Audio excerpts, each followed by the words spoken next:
Bonjour, aujourd'hui dans 3 minutes de science, vous allez apprendre ce qu'est la masse molaire. Alors, qu'est-ce que c'est que la masse molaire? Ça n'a rien à voir avec les dents. Parmi les atomes, il y a les petits, les moyens et les gros. L'hydrogène est un tout petit atome, l'uranium est un très gros atome. Eh bien, si vous essayez de peser une mole d'atome d'hydrogène, bon, évidemment, on ne peut pas le faire avec une balance normale, eh bien, cette mole d'atome d'hydrogène a pour masse 1 gramme. C'est ce qu'on appelle la masse molaire atomique, c'est-à-dire la masse d'une mole d'atome. Alors, en comparaison, si vous mettez une mole d'atome d'uranium sur une balance, eh bien, vous aurez 235 grammes. Alors, ces masses molaires, on ne va pas toutes les mesurer une par une, il suffit de les lire dans le tableau de classification périodique des éléments. Ici, les 3 premières lignes. Attention, ne confondez pas le numéro atomique avec la masse molaire. De la même manière, nous allons définir ce qu'est la masse molaire moléculaire. C'est tout simplement la masse d'une mole de molécules. Par exemple, prenons une mole de molécule d'eau. Derrière une molécule d'eau, en fait, qu'est-ce qui se cache? Il se cache la molécule H2O. 2 atomes d'hydrogène et 1 atome d'oxygène. Comment calcule-t-on sa masse?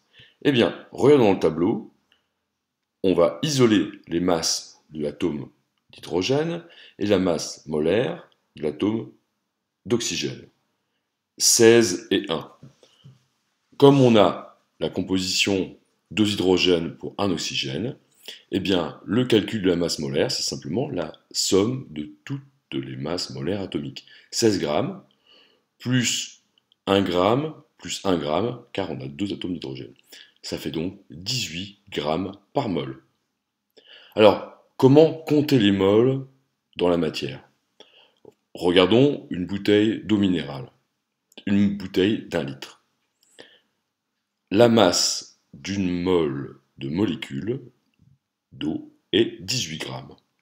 Bon, il faut savoir que 1 litre, ça correspond à 1000 grammes. Combien de moles y a-t-il dans une bouteille de 1 litre d'eau? Eh bien, il faut faire le calcul suivant. Le nombre de moles, c'est la masse divisé par la masse molaire. C'est 55,6 moles. Vous remarquerez que quand on utilise l'unité, on ne met pas de S. Retenez donc la formule. Le nombre de moles, c'est la masse en grammes divisé par la masse molaire. Donc le nombre de moles en mol, la masse en grammes, la masse molaire en grammes par mol. Voilà, j'espère que vous avez compris et retenu. À bientôt pour une autre leçon. Au revoir.